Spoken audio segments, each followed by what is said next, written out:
Welcome to the KidMin podcast with Dr. Val and Dr. Virginia, where we talk about everything KidMin and pull back the curtain on some of the surprises and challenges in children's ministry that nobody prepares you for. I'm Dr. Val, and together we have over 45 years of experience in children's ministry. I'm Dr. Virginia. Valerie and I met over 10 years ago in our doctoral program at Southeastern Baptist Theological Seminary. We are excited to share with you all the great stuff that we have picked up over the years. We want to minister to you, the children's minister. Hello, we are so glad to have you join us for our conversation today. How are you, Dr. Virginia? Doing pretty good.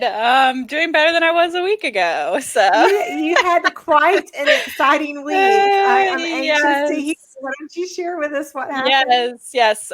Capped it off with an appendectomy. So started kind of having like a tummy ache, that, stomach bug, wake up in the middle of the night. It's like localized into that lower right side of the abdomen. And I'm like, oh, that's my appendix. And so sure enough, go to the hospital, and really just a few hours later, they take it out, and then I was home. So I cannot believe how quickly they sent you home. Me either. Like, I was definitely still like on some of like the anesthesia and the pain medicine, and they're just like, all right, go home and good luck. Oh, thank you so much. Yeah. I will say this though. So since I've been kind of laid up, it has given me a lot of time to work on our KidMin Doctor Pinterest account. Oh, awesome. Because I wasn't, it's like there's a lot of stuff I couldn't do for a few days. And so I was able to like really clean that up and get that much more organized. And so, so if you have Pinterest, go over there, take a look at our KidMin Doctor Pinterest account, and it should look all clean and shiny. And I will put the link for that, the information for that in the notes. I am so grateful for those of you who are sticking with us while we are figuring all this out. Yeah. I am learning how to edit, and I know I'm really not doing a great job at it, but I'm getting better, I think. Yeah, you're doing great. You're doing great. And we are getting, we have a few things we're working on. We are getting an Instagram account started. We are getting a WordPress blog started. We have Pinterest. Virginia is already great to post things on Facebook on her account whenever things are going on. And then we have the YouTube account, and we actually signed up for Podbean this week. So if you don't want to listen to us through YouTube, but you would like to follow us as a podcast just to hear the audio, you can go to Podbean right now. And I am currently working on trying to get us caught up on all the different podcatchers. But if you'll just be patient with us for a little bit longer as we kind of work through everything, we are getting there, and I'm excited about it. Yeah. We're not tech people, but slowly we're maybe getting there. Yeah. We are not tech people at all. Put us in a room of 100 kids and we know what to do, but we are still trying to figure out technology at its finest. So we're working on it, and we're getting there, and we appreciate you being patient with us, and we hope that the information that we're providing for you is helpful. That is our heart, and that's our goal, is that we are somehow just encouraging you, even just in the smallest amount, with your ministry. And that's really what we want to do. And so that was why we chose today's topic. We know safety and security is the top of your concern. We've been there, we've lived it, we understand that. And so what we just wanted to do was to share with you a little bit about safety and security, the things that you might want to start thinking about if you haven't, the things that you might want to start checking to see how you're doing in these areas. Are we covered? Have we thought through this? Are we prepared? Just to kind of just quickly run through some of the key things that you want to start processing through with your policies. And honestly, even if you say, oh, Val, don't worry, we have a policy and procedure handbook and it's good to go, and we haven't had to touch it for years, this is a good time for you to maybe pull it out and kind of go along with some of the things that we talk about today, and just see if anything might need to be updated or things that might need to be adjusted, because this is a living, breathing document that you have. Your policy and procedures manual is constantly changing and has to be updated on a regular basis. So hopefully we will give you some tips and ideas and things to think about in a very short amount of time. We actually tried to do this before. We had told you this was going to be an earlier episode.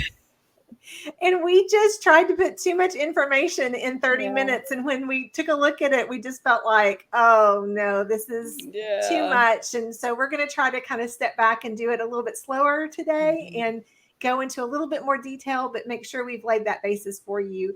And as always, if you have questions about any of the things that we talk about, please send us a comment on our YouTube channel. Please shoot us an email or send us a message through one of the social media outlets, because we would love to hear what we can improve on to get you more information. So yeah, absolutely. And so this will be like an overview episode, like what you're just saying, where we're going to touch on a lot of different topics and then continue to go further in depth into these topics in subsequent episodes as well.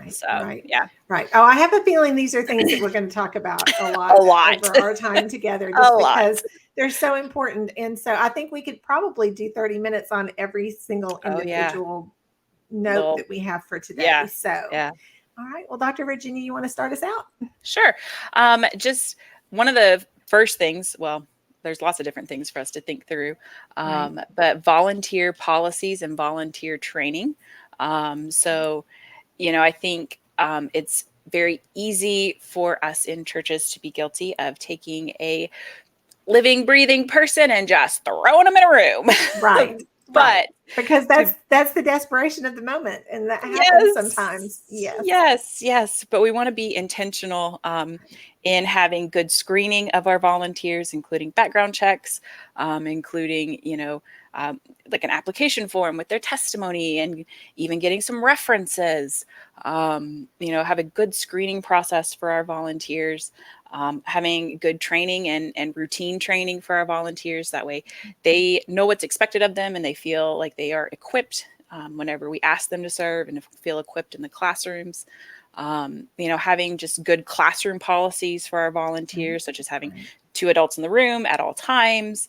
And so just thinking through our volunteer policies and training and our procedures around the people that we have in our ministries. Right. One of the things that I usually recommend to children's ministers is to have a conversation with your church insurance provider, because you might be surprised. There have been a lot of churches that I worked with that once we contacted their insurance provider, we found out their insurance required certain types of background checks and certain types of policies to be in place for their insurance to be valid. And they were going week to week unaware of that and not following the things that their insurance company was actually requiring, because what happens is that in transitions, sometimes that information doesn't get to the correct person. And so making sure that your volunteers have the training that's necessary, because a lot of insurance companies require training every year. A lot of insurance companies require very specific types of background checks for workers, for volunteers, for anyone that walks into the preschool or children's hallway. And so you definitely want to make sure that you're not just meeting policies that you may have written, but that you're also meeting the policies that your insurance company requires of you. And so a lot of churches that I worked with weren't doing anything and didn't realize their insurance actually required it. And so you want to make sure that you checked on that. You need to know that. Also, the 2 in a room policy, just to kind of make that point again, even if you only have 1 child in a classroom, you really still need to have 2 adults in that classroom. And I know a lot of people say, well, that just doesn't make any sense, or it's not practical, but it's really a necessity. Now, in just the society that we live in, people expect there to be 2 in a classroom, 2 adults in a classroom. It doesn't matter that that's not what happens in the school system, because that's a completely different situation and a completely different set of rules from the state. What the court is looking for in a church setting is they're looking for 2 adults in a classroom, no matter how many children you may have. If it's 1 or if it's 5, still having those 2 in the classroom is incredibly important. And so it doesn't just protect the children, but it protects your volunteers and it protects your church. And so it's very important. Yes, yes, yes. All right. What's next? um, Child protection. So wanting to understand. So this is one of those things that's difficult, oftentimes, just to train and to be trained in. But understanding what constitutes abuse, characteristics of abusers, what do we need to be looking out for? How do we do reporting in your particular state? Who reports, or who is considered mandatory reporters in your particular state? So understanding all of those sort of facets of child abuse protection. So And it's incredibly important that we are aware of what not only just what the requirements are, but aware of what we can do to best protect our families and to best protect our children.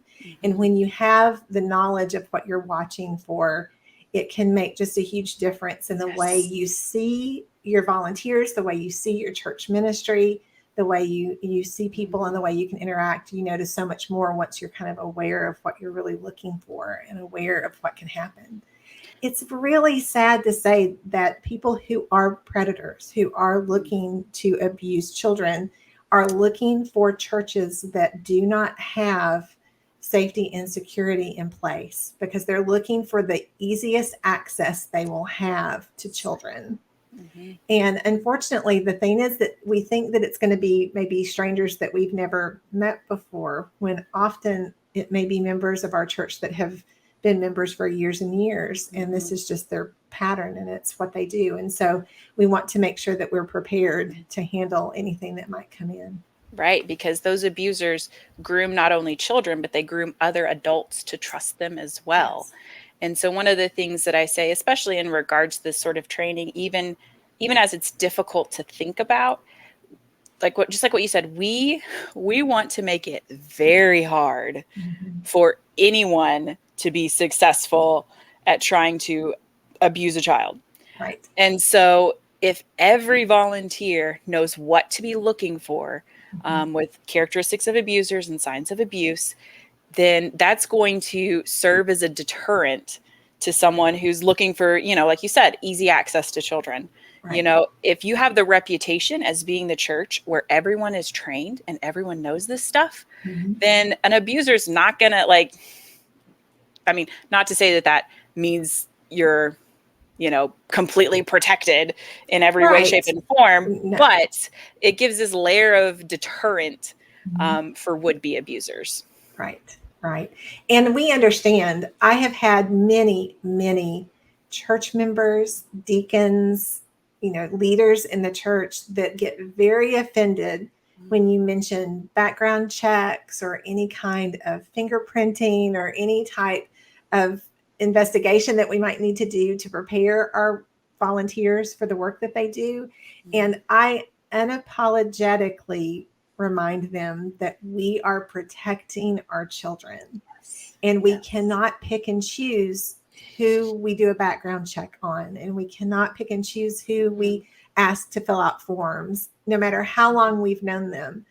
In ministry, my husband filled out all the paperwork and had background checks. The pastor and his wives, those pastors and wives that I've worked with in the past, they have had to fill out all of the same paperwork. It's just a requirement across the board, and it's set up so that we can protect not only yourself, but also the church ministry, the families, and the children. And so that's what's absolutely important. Absolutely. Yep, absolutely. And I'm just going to reiterate what you've already said, that applying all of those policies and procedures uniformly, because, and this is something that I know I've heard from you so many times also, just that a policy is no good if you don't enforce it, and if you don't enforce it uniformly. Right. If you've got holes and if you've got places where it's like, we let Miss Betty slide, it's not going to help you. Like, you've got to enforce it uniformly across the board. Right. I've worked with churches over the years. I served for the state convention and worked with churches in a lot of different situations, and a lot of them that had to be in a courtroom and had to go to court over certain things. And it has amazed me time after time when judges are looking for your policies, your procedures, that you follow what you say you're going to follow, that you have those, two adults that can both testify to the same situation, that you have all of that. And I know we don't like to have to think about possible court cases or standing before a judge. I know we don't want to think about that. And I don't want to think about that either. And I want to make sure that I have everything in place so that I never have to think about that. But unfortunately, there are churches that have found themselves in situations where it was required for them to do, that they had no choice. And so to be able to stand before that judge and be able to say, these are our policies, this is what we have in place, we do not waver from, this policy, it makes a huge difference. And so, yeah. So, well, and I think that kind of moves easily into our next topic when we talk about doing everything that we can to make sure that our church ministry is as safe as possible for our children and for families. And that's to look at our space, to look at our hallway, our classrooms, how we have things set up, how we have them in place. And one of the first things that's the most important is just the rooms and the hallway and everything being clean, making sure that things are in order, that things have been cleaned well, that floors are cleaned well, that walls are cleaned well, that things look neat and tidy, because that's the first impression that you give when you walk in to the preschool or the children's hall, is that people notice how clean it is, how organized it is. If there are a lot of things stacked places, or if things haven't been cleaned well, it's very noticeable. Yes. And it's not super recently, but in recent years, I had an opportunity to be on a church campus, not on a Sunday, for another purpose. And there's sort of this conversation of like, yeah, really no one uses our nursery in our church. And, I don't know why. And I got to look at the nursery, and it was not a clean and tidy space. Right. and so, yes. And so it's like, well, this really isn't very inviting or very welcoming. And parents aren't going to want to leave like their babies and their toddlers in this sort of space. And so, you don't necessarily have to have the most advanced technology or, the fanciest space and the most beautiful this or that or the other, but just clean and tidy, clean and tidy. So it really does make a huge difference, and especially for parents of younger children, because when you think about children crawling on the floor, putting things in their mouths, those, when you're picturing a toddler in a classroom and the things that they do and how they maneuver, parents are thinking about that because they have to think about it in their own home. And so they're really thinking through those things when they're dropping off their kids. And so I think it's really important that we take a look at classrooms from their viewpoint, getting down on your knees, kind of crawling through rooms sometimes. I know it sounds like a very strange thing, but it helps you to kind of process, oh, wait, there are not covers on those electrical outlets. That TV that's on the cart is very shaky and could fall over very easily with just a good tug on a wire. These blind cords are too far down on the floor. I could reach those if I'm down here. So it gives you kind of that viewpoint of saying, oh, wow, how safe is this classroom? How well is it set up for the age appropriateness of the group that's going to be coming in and spending time in that room? And I've had people tell me before, oh, it's fine, the teachers will keep them away from that TV. But I don't know if you've spent a lot of time in a preschool classroom, but you don't necessarily have as much time as you think to be able to keep your eyes on kids every single second of the time they're in there. And so you really, really want to make sure that you've made the safest possible environment for the kids when they come into the room. Absolutely. What are some other safety and security things about just the function of a classroom and a hallway that you've thought about? Definitely windows and doors. You always want to be able to have another set of eyes, into your room at all times. So having windows cut into the doors, age appropriate furniture, it kind of goes hand in hand with what you were saying. just not having big kids at furniture that's too small for them, or little kids at furniture that's too big, having comfortable age appropriate size furniture. And I know furniture is expensive, but It where is. possible, putting Right. kids at the right size furniture. Right. Well, and it's really important that you've taken time to think through your furniture. We love rocking chairs in infant Mm, classrooms or toddler classrooms, but they are also huge pinching hazards for mhm, toddlers that are crawling. And then a lot of times we have cribs that are older cribs because they've been donated from years ago from families that have no longer needed them, but they no longer meet the safety standards for mhm, a nursery. A lot of times, what I would do is recommend that a preschool leader download the requirements for a preschool in mhm, their state. What does the state require of a daycare in that mhm, age group?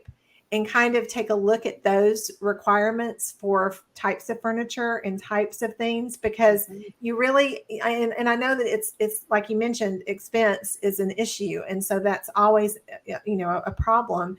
But you want to try to make sure that you are as up to date as you possibly can be on how the Mhm. classrooms are set up and how the safety and security mindset of the furniture and all the equipment that you use and the toys that you use. And that can be a really great resource to give you a starting point, because there are occasionally crib recalls and Right. things like that that are usually noted on those kinds of documents that you can find. Yeah. Other things are thinking through emergency policies.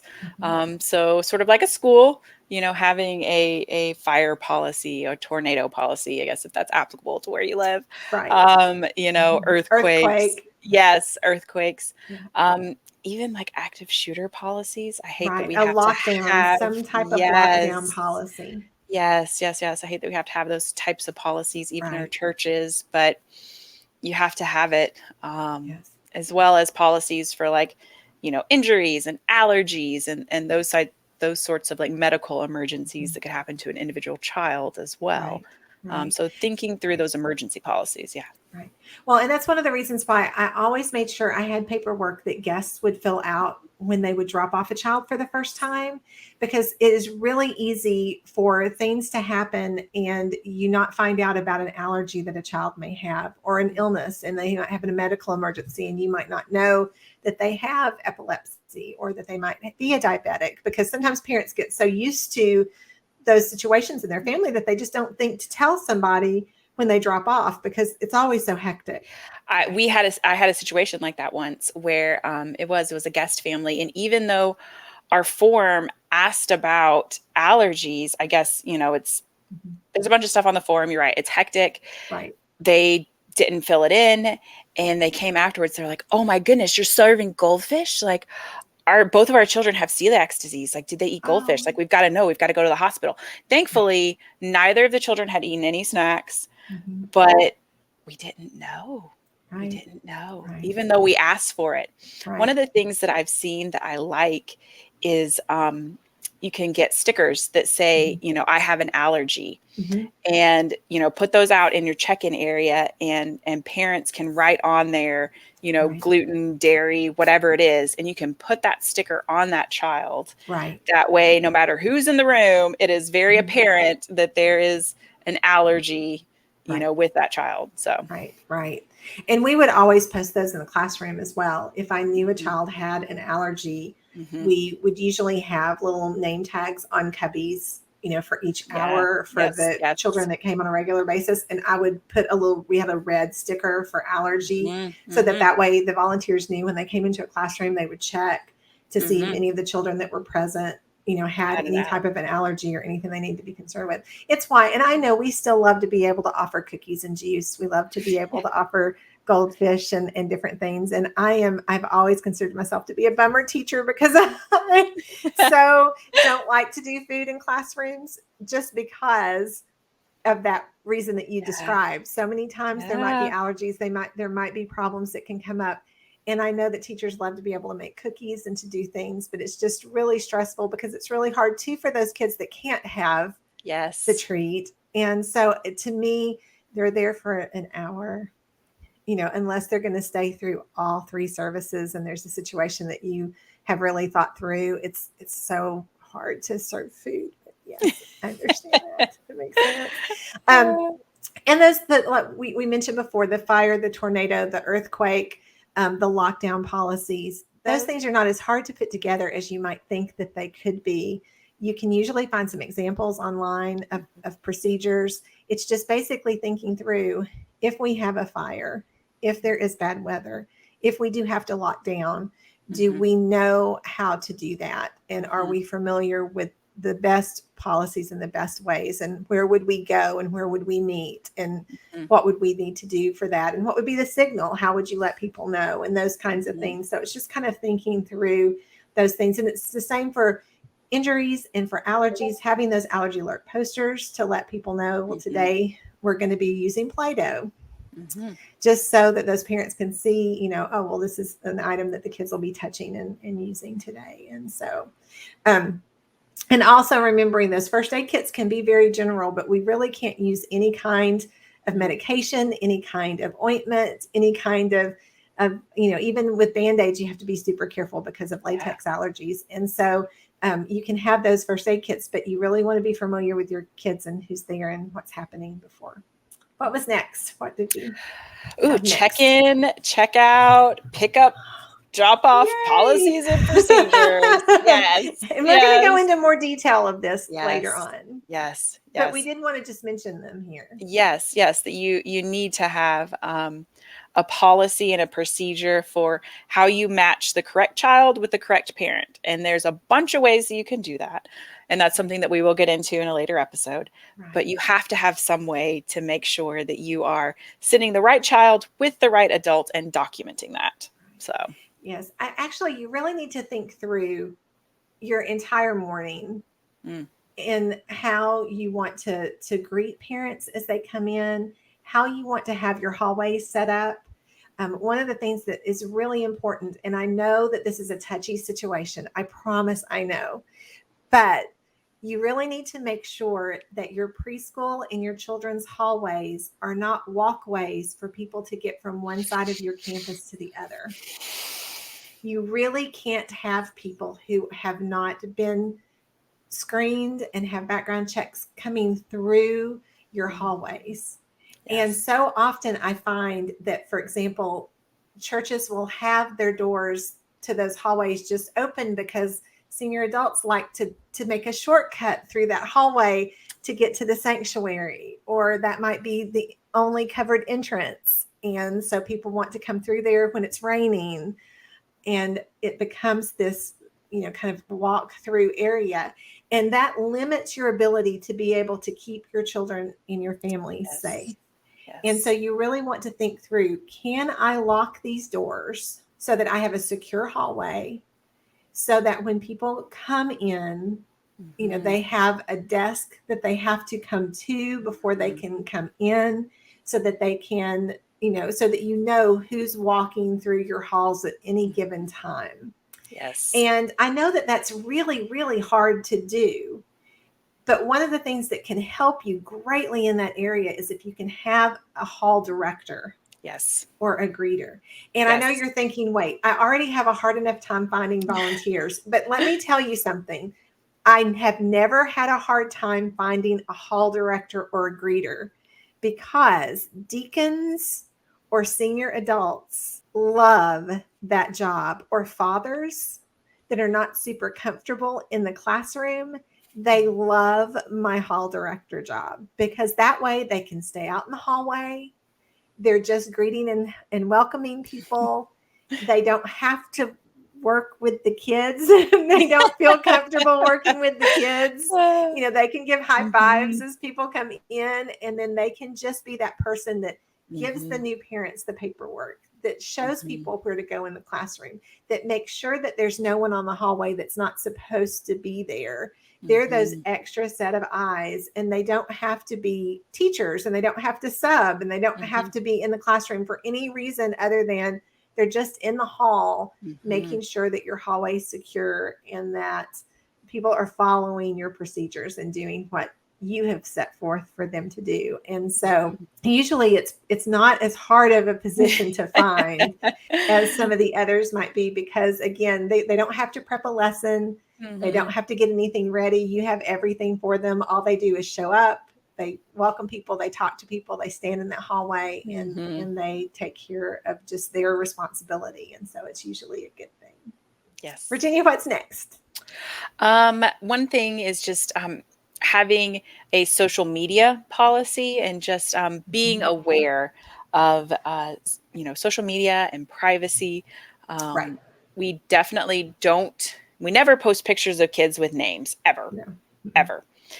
And if we are going to post pictures of kids, either on our website or on our social media, really any capacity whatsoever on the internet, we have to have written permission from parents. Yes, written permission from parents. Yes. And so one thing you can do is like have an opt-in, like have parents sign in to opt in, with the option of opting out at any point. Right. But have written permission from those parents and get that once a year, maybe. And keep that up to date and not, post any pictures of any kids who you're not supposed to, and definitely never with names. Right. Because it's vitally important for a lot of different reasons, but just a verbal confirmation isn't enough. A parent could come back and so you want to make sure that you actually have written documentation that says that you have permission to post their children's pictures on any of your social media.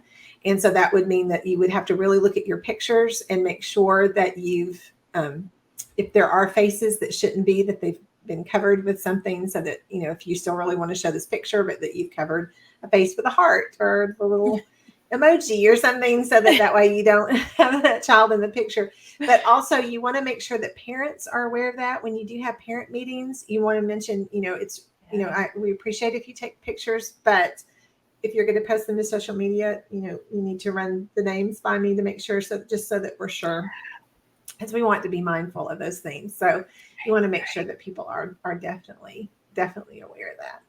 And so social media can be great, and it's a wonderful way to publicize your ministry and to let people know what you need and to let people see what you're doing. But you also just want to be very, very careful whenever you're posting. Yes, absolutely. Right. And that kind of falls under, we talked about waivers and forms and liability insurance, those kinds of things, a little bit as we've talked, so far today. But it's just making sure that you have those permission slips if you're going to be doing anything that's out of the ordinary, that you have parents fill out paperwork to make sure that you have copies of everything. I have worked with parents at camp before, with churches that would have parents fill out the paperwork for camp, but not fill out paperwork for the leaders.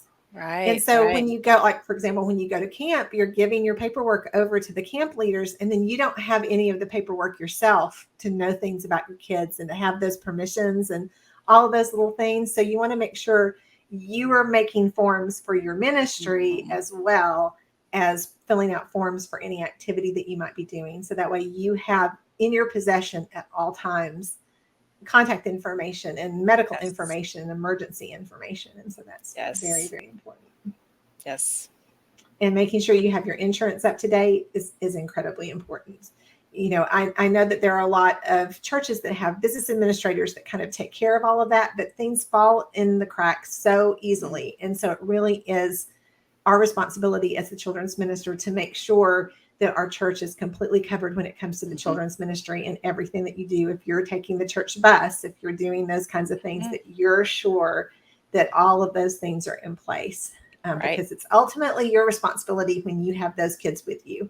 And so that's incredibly important. And sometimes there are extra, like, little steps and little things you'll need to do for your insurance for certain activities or certain trips. Like, I know, every year for camp, we would have to go through, I guess, like, get an extra special policy, like an additional policy for camp specifically, in addition to what we have. And then just like what you're saying with the bus, it's like any individual who's going to be driving the van, they have to be, on the insurance policy. And so you're right. It's like a million fiddly little details, but I mean, you have to do it. I mean, you just got to keep it all in mind. You that's all of those kinds of things. And one thing I think that we did forget when we were talking about hallways and policies and procedures is having a bathroom policy. You do need to make sure that you have a policy for how your leaders are taking your children to the restroom during service. And there's a lot of different ways to do that, but you want to make sure that the kids are safe going from the classroom to the restroom. Sure that you have those policies in place and your leaders know these are the things that have to happen if a child has to go to the restroom during class time. And so that's why it's so important to have those locked doors, because if you have adults using the same restroom as your children, Yes. and you send children to the restroom without a leader, then basically they're going into a restroom where there could be adults that have not received background checks or that have not been checked to be around children. And so that means that you have to be extra vigilant about your policies about using restrooms and going into the restrooms and where your restrooms are located and all of that when you're looking at a bathroom policy. Yeah. So, absolutely. Dr. Virginia, what did we forget? I don't know. I mean, there's probably 100 things. Yes, yes. It's like there's probably something we're forgetting, but then it's also I feel like it's easy to sit and just sort of listen to this big list of things and be like, oh my goodness, that's so much, right? But you eat the elephant one bite at a time, right? And I think there are probably areas where in your particular church you can stop and think, ooh, I don't know that we're doing that part really well, or like, ooh, I really don't know about that. And so, I think even as you just sort of listen through, there may be things that just like ping on your radar as, the thing where you need to start, because you can't necessarily start on all of it all at once. Right. You do have to look at your particular situation and, think about what is most urgent, what is most pressing, like what really needs to happen now, like what really do we need to do better on now. We hope that we have been a little bit helpful today and that we've given you some things to think about. And like we said, we promise we're going to be talking about these subjects in more detail as we move forward, because they are things that are really important and really pressing and things that we don't always think about.